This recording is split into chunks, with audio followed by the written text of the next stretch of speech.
Hello and नमस्कार दोस्तों, कैसे हैं आप सभी। आई होप आप सभी बढ़िया होंगे, बढ़िया तरीके से अपने अपने एग्जाम्स की प्रिपरेशन कर रहे होंगे। First of all most welcome to the heights guys. हम लोग पढ़ रहे हैं हिंदी व्याकरण और हिंदी व्याकरण के अंतर्गत आज के इस लेक्चर का टॉपिक होने वाला है वर्णमाला। वर्णमाला काफ़ी इंटरेस्टिंग टॉपिक है। ये इंटरेस्टिंग क्यों है? क्योंकि इस लेक्चर को पढ़ते समय आप में से कई लोगों को अपने बचपन के दिन याद आने वाले हैं, इसीलिए काफ़ी रोचक होने वाला है आज का लेक्चर।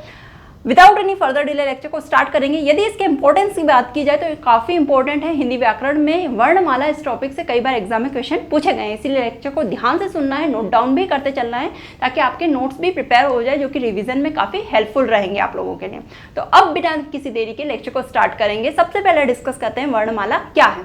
तो दोस्तों, आपको अपने विचार व्यक्त करने के लिए या किसी व्यक्ति से बातचीत करने के लिए, वार्तालाप करने के लिए, कम्युनिकेट करने के लिए कभी न कभी किसी न किसी भाषा का सहारा अवश्य रूप से लेना पड़ा होगा। यदि आपको वो भाषा आती है तब तो ठीक है, यदि नहीं आती है तो आप क्या करते हैं, आप उस भाषा को सीखते हैं। तो भाषा को सीखने के क्रम में सबसे पहले आप कुछ मानक प्रतीकों को सीखते हैं। यदि फॉर एग्जाम्पल आपको हिंदी भाषा सीखनी है तो हिंदी भाषा में भी मानक प्रतीक है, जैसे कि अ, आ, ई, उ, इस तरीके के मानक प्रतीक आप पढ़ते हैं। यदि आपको इंग्लिश लैंग्वेज सीखनी है तो इंग्लिश लैंग्वेज में भी ये मानक प्रतीक होते हैं, जैसे कि ए, बी, सी, डी, ई, एफ, इस तरीके के मानक प्रतीक होते हैं। ठीक है, कोई सी भी लैंग्वेज, चाहे वो फ्रेंच हो, चाहे स्पेनिश हो, हिंदी हो, इंग्लिश हो, किसी भी भाषा को सीखना है तो इन मानक प्रतीकों को आपको सीखना पड़ेगा, है ना। फ्रेंच के अपने मानक प्रतीक होंगे, स्पेनिश भाषा के अपने मानक प्रतीक होंगे, हिंदी भाषा के अपने हैं, इंग्लिश के अपने हैं। सभी के रूप अलग हो सकते हैं लेकिन मानक प्रतीक सभी भाषा के जरूर होते हैं। जब ये मानक प्रतीक क्रमबद्ध रूप से, सामूहिक रूप से लिखे या पढ़े जाते हैं तो मानक प्रतीकों का यही रूप वर्णमाला कहलाता है। मेरे कहने का अर्थ है कि जब ये मानक प्रतीक क्रमबद्ध रूप से, सामूहिक रूप से पढ़े या लिखे जाते हैं तो मानक प्रतीकों का यही रूप वर्णमाला कहलाता है। क्रमबद्ध रूप से, जैसे कि अ के बाद में आ रहा है, आ के बाद में ई के बाद में बड़ी ई, बड़ी ई के बाद में ऊ के बाद में बड़ा ऊ, क्रमबद्ध रूप से आ रहा है। हम कभी भी ऐसा नहीं करेंगे कि इस ऊ को पहले लिख देंगे, अ को बाद में लिख देंगे, ई को पहले लिख देंगे, आ को बाद में लिखेंगे। ये चीज़ें कभी नहीं होगी, ये क्रमबद्ध रूप से रहेंगे। साथ ही साथ सामूहिक रूप से पढ़े या लिखे जाते हैं तो मानक प्रतीकों का यही रूप क्या कहलाता है? वर्णमाला कहलाता है। आई होप आपको चीज़ें अच्छे से क्लियर हो गई होगी। इंग्लिश में भी देख लीजिए, ए के बाद में बी आता है, बी के बाद में सी के बाद में डी के बाद में ई के बाद में एफ। कभी भी एफ को पहले नहीं लिख सकते, ना ही ए को बाद में लिखा जाता है। ए पहले आता है, उसके बाद में बी के बाद में सी के बाद में डी। और ये कैसे आते हैं? सामूहिक रूप से आते हैं, मतलब बहुत सारे होते हैं, है ना। हर मानक प्रतीक जो होते हैं ये क्या होते हैं? बहुत सारे होते हैं, सामूहिक रूप से लिखे या पढ़े जाते हैं। तो मानक प्रतीकों का यही क्रमबद्ध सामूहिक रूप वर्णमाला कहलाता है। आई होप चीज़ें अच्छे से क्लियर हो गई होगी। हर भाषा के अपने मानक प्रतीक होते हैं और वे क्रमबद्ध रूप से, सामूहिक रूप से लिखे व पढ़े जाते हैं और उनके इसी रूप को वर्णमाला कहते हैं। इंग्लिश में वर्णमाला को अल्फ़ाबेट कहते हैं, तो अल्फ़ाबेट भी लिख लेंगे। चूंकि हम यहाँ हिंदी व्याकरण पढ़ रहे हैं तो अब हम जो वर्णमाला लिखेंगे वो हिंदी भाषा की लिखेंगे। ठीक है, सबसे पहले हम यहाँ पे डेफिनेशन डिस्कस कर लेते हैं। ये तो समझने वाली बात होगी कि वर्णमाला क्या है। अब आपको यदि डेफिनेशन लिखनी है एग्जाम में तो कैसे लिखेंगे? वर्णमाला किसे कहते हैं? तो किसी भाषा में प्रयुक्त मानक प्रतीकों के क्रमबद्ध समूह को वर्णमाला कहते हैं। क्या लिखा है यहाँ पे? किसी भाषा में प्रयुक्त मानक प्रतीकों के क्रमबद्ध समूह को वर्णमाला कहा जाता है। उदाहरण के लिए, फॉर एग्जाम्पल उदाहरण लिखेंगे, देवनागरी लिपि में लिखी गई हिंदी भाषा की वर्णमाला। क्या है? एक वर्णमाला का उदाहरण है, एग्जाम्पल है।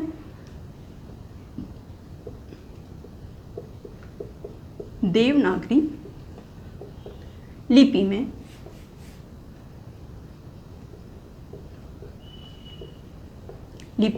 लिखी गई हिंदी भाषा की वर्णमाला ना। आप में से कई लोग जानते हैं अ आ ई ई, ये हमने शुरू से पढ़ा है, जब हम नर्सरी क्लास में थे तब से हम ये पढ़ते आ रहे हैं ये चीज़ें। ठीक है, इसी में एक और एग्जांपल लिख लेंगे, जैसे रोमन लिपि में लिखी गई इंग्लिश भाषा की वर्णमाला। ठीक है, अब हम देख लेते हैं यहाँ पे हिंदी भाषा की वर्णमाला को। ये उदाहरण लिख लेंगे, इसके नीचे वर्णमाला लिखेंगे। अब आप में से जिन लोगों को क्रमबद्ध रूप से याद है, अब भी याद है, तो वो फटाफट लिख लीजिए अपने नोट्स में। जिन्हें नहीं पता है तो यहाँ पे हम लिख रहे हैं, तो याद भी कर लीजिए और लिखते भी जाइए साथ साथ में। तो हिंदी भाषा की वर्णमाला क्या है?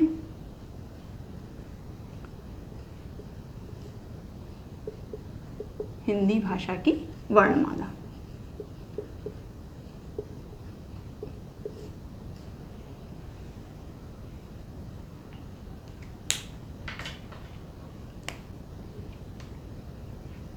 अ, आ, ई, उ, री, ए, ऐ, ओ, औ, आह,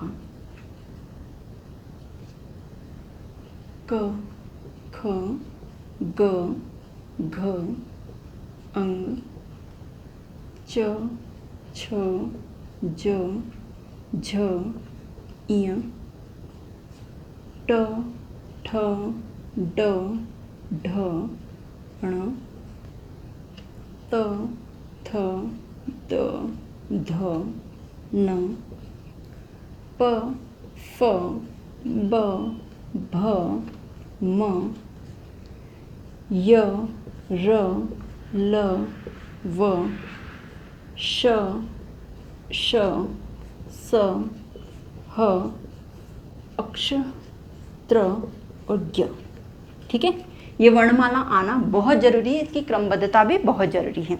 तो देखिए एक और बार डेफिनेशन को हम यहाँ पर रिवीजन करते हैं। डेफिनेशन का, किसी भाषा में प्रयुक्त मानक प्रतीक, ठीक है, मानक प्रतीक के क्रमबद्ध समूह को वर्णमाला कहते हैं। तीनों विशेषताएं इसके अंदर। मानक प्रतीक मतलब कि स्पेसिफिक सिंबल होते हैं, जैसे कि अ है तो अ का एक रूप है, अ ऐसे ही लिखा जाता है। आप अ को कभी भी ऐसे नहीं लिख सकते, ये रॉन्ग होगा। आपको ऐसे ही अ लिखना है, आ को आपको ऐसे ही लिखना है। आप ऐसा नहीं कर सकते कि आ में कितने भी खड़ी पाई लगा दे, ऐसा नहीं कर सकते। दो खड़ी पाई आती है तो दो ही लगाएंगे।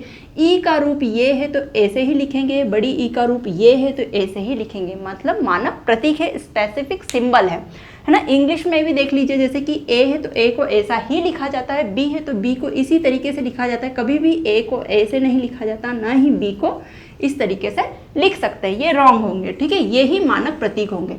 तो ये मानक प्रतीक किस रूप में आ रहे हैं? क्रमबद्ध रूप से आ रहे हैं और समूह में आ रहे हैं। तो मानक प्रतीकों का यही रूप क्या कहलाता है? वर्णमाला कहलाता है। आई होप आपको याद भी हो गया होगा और समझ में भी आ गया होगा।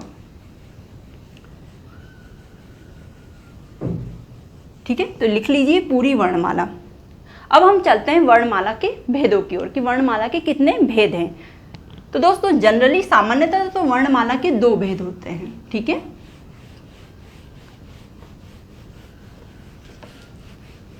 नेक्स्ट लाइन लिखेंगे वर्णमाला के भेद।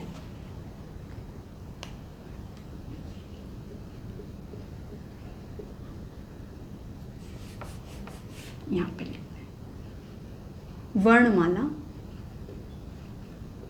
वर्णमाला के भेद। तो दोस्तों मैं क्या बता रही थी आप लोगों को कि सामान्यतः वर्णमाला के दो भेद होते हैं, स्वर और व्यंजन।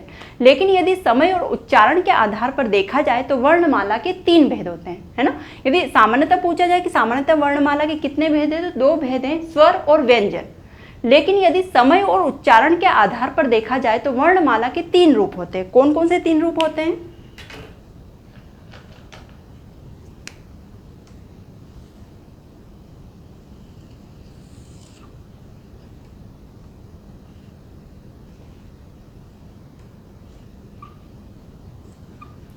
तीनों रूपों के नाम लिखेंगे, काफी इंपॉर्टेंट है, एग्जाम में पूछे भी जाते हैं तीनों रूप। तो स्वर, स्वर पहला रूप है स्वर, दूसरा है व्यंजन और तीसरा है आयोगवाह। तो आप कैसे लिखेंगे इसे? इसे लिखेंगे आयोगवाह, है ना। तो आप क्या लिखेंगे वर्णमाला के भेद में? स्वर एवं उच्चारण के आधार पर वर्णमाला के तीन भेद होते हैं, जो कि है स्वर, व्यंजन और आयोगवाह। स्वर किन्हें कहा जाता है? तो स्वर कौन कौन से होते हैं वर्णमाला में? वे लिख लेंगे, जैसे स्वर के उदाहरण लिख लेंगे। स्वर कौन कौन से हैं वर्णमाला के अंतर्गत? तो अ, आ, ई, उ, री, ए, ऐ, ओ, औ। ये क्या है? ये स्वर है। वर्णमाला के अंतर्गत ये जो मानक प्रतीक है ये स्वर के अंतर्गत आते हैं। कितनी संख्या होती है? तो स्वरों की संख्या होती है 11। संख्या की बात की जाए, पूछा जाता है क्वेश्चन, है ना, सारा सब कुछ इंपॉर्टेंट है, आप नोट डाउन करते जाएंगे, साथ ही साथ लर्न भी करते जाएंगे, सीखते भी जाएंगे इन चीज़ों को। तो स्वर, वर्णमाला में स्वर कौन कौन से होते हैं? अ, आ, ई, उ, री, ए, ऐ, ओ, औ। यहाँ तक अम और अह नहीं होता है ना, केवल ओ तक। तो संख्या कितनी हो जाती है? 1 2 3 4 5 6 7 8 9 10 11। कितनी संख्या है? 11 होती है इनकी संख्या। ठीक है, अब व्यंजन पे आते हैं। व्यंजन कितने होते हैं वर्णमाला में, वे देख लेते हैं कौन कौन से होते हैं। तो जैसे व्यंजन में क से स्टार्ट होते हैं व्यंजन, है ना, क, ख, ग, घ, अंग, च, छ, ज, झ, इं। लिखेंगे भी गाइस इसी तरीके से, ट, ठ, ड, ढ, ण, त, थ, द, ध, न, प, फ, ब, भ, म, य, र, ल, व, श, श, स, ह। एंड अक्षत्र ज्ञ और एक और व्यंजन है जो कि श्र। इसे जनरली हम पढ़ते नहीं है, ज्ञ के बाद में ही खत्म कर देते हैं वर्णमाला को, लेकिन एक और व्यंजन होता है जो कि श्र। ठीक है, आगे पढ़ेंगे, हम सबके बारे में डिटेल से पढ़ने वाले हैं, लेकिन अभी इतनी चीज़ें लिखिए। तो कौन कौन से व्यंजन थे हमने लिख लिए। अब इनकी संख्या देख लेते हैं कितनी है। तो देखिए 3 2 5 5 5 10 15 20 25, तो यहाँ म तक 25 हो गए। ठीक है, 25 26 27 28 29 30 31 32 33 34 35 36 37। यहाँ टोटल अभी कितने व्यंजन लिखे हुए हैं? 37 व्यंजन लिखे हुए हैं। लेकिन व्यंजनों की संख्या कितनी होती है? एक्चुअल में व्यंजनों की संख्या 39 होती है। 39 कैसे होती है? अब यहाँ पे तो 37 हो गया, खत्म हो गया सब कुछ, लेकिन 39 कैसे होती है? तो ये जो ट वर्ग है, ट वर्ग वाली जो लाइन है, इसमें जो ड और ढ आते हैं, इनका एक और रूप है। कौन सा रूप है? तो ये है ड़ और ढ। ठीक है, ड़ और ढ। कैसे? आपने सड़क देखा होगा, सड़क लिखते हैं हम, सड़क, है ना, तो कौन से ड का? ड लिखते हैं और नीचे बिंदु का प्रयोग करते हैं। तो ये भी एक व्यंजन है अलग से। ये क्या है? एक अलग ही व्यंजन है, व्यंजन के रूप में पढ़ा जाता है। संस्कृत भाषा में जब संस्कृत भाषा की जब वर्णमाला बनी हुई थी, ये इसमें ये शब्द नहीं थे, लेकिन हिंदी भाषा की वर्णमाला में अब इन्हें लिखा जाता है, ड को अलग से माना जाता है व्यंजन के रूप में, है ना। तो ड, ट वर्ग में ड से निकला ड, और एक हम पढ़ना में लिखते हैं, पढ़ना जब हम पढ़ते हैं तो इसमें भी इसका उपयोग होता है, इस व्यंजन का उपयोग होता है, ड का। ठीक है, तो ये एक अलग से व्यंजन हो जाते हैं। तो अब कितने थे? 37 थे, 37 से 38 और 39 होंगे। तो व्यंजनों की संख्या कितनी हो गई है? 39 हो गई है। तो यहाँ लिख लेंगे इसके नीचे संख्या कितनी हो गई है इनकी। मैं यहाँ थोड़ा ऊपर लिख रही हूँ, आप लोग इसके नीचे लिखेंगे संख्या कितनी है इसकी? इसकी संख्या है 39। आई होप समझ में आ गया होगा। ये सारी चीज़ें हम विस्तृत रूप से भी पढ़ने वाले हैं। अभी आप इतना नोट डाउन कर लीजिए कि ये 37 थे। यहाँ पे ट वर्ग में ड और ड का इस रूप में भी व्यंजन के रूप में स्वीकार किया गया है हिंदी भाषा की वर्णमाला में। संस्कृत भाषा की वर्णमाला में ये नहीं थे, लेकिन हिंदी भाषा की वर्णमाला में इन्हें जगह दी गई है इन व्यंजनों को। तो ये कितने हो गए? 39। स्वर कितने हो गए? 11। अब आयोगवाह की बात की जाए तो आयोगवाह के उदाहरण हैं जैसे अम और अह। ये आयोगवाह के अंतर्गत आते हैं। ठीक है, इनकी संख्या कितनी है? तो इनकी संख्या 2 है। ठीक है, तो स्वर कितने हो गए? वर्णमाला के अंतर्गत जो स्वर वाले मानक प्रतीक हैं वे कितने हैं? 11 हैं।